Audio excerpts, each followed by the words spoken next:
Welcome to this edition of Attention Talk Video. I'm your host, ADHD coach Jeff Copper. And I'm here today to talk about a story.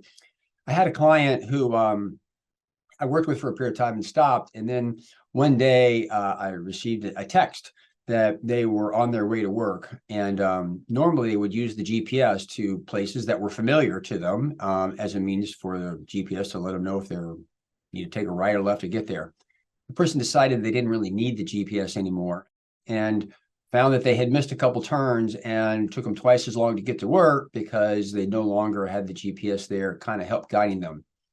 The reason I think this is important is people with ADHD have working memory issues. They have a limited capacity of things that they can think about.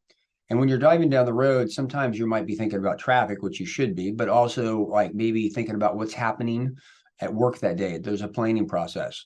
Because that's going on, you can't hold as much in mind. The moral of the story is the person kind of felt like, wow, they should be able to go to work without the GPS. And I said, well, at the end of the day, consider it an accommodation. My eyesight is impaired. I use glasses, right, to resolve that impairment so I can achieve what I'm capable of.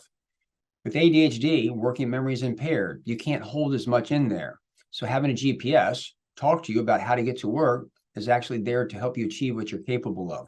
Why would I try to read without glasses, right? I can achieve my potential by doing this. Why not use the GPS as a reminder to get you work?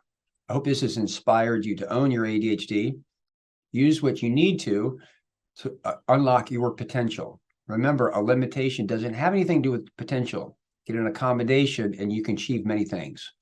If you're a new listener to our program, please hit the subscribe button. And as always, thoughts? Do you out there, are you an individual that finds just using the GPS for everyday travel works? Also, we do what we do for you. So if you're so inclined, please hit the thanks button. We hope you've enjoyed this edition of Attention Talk Video. Take care.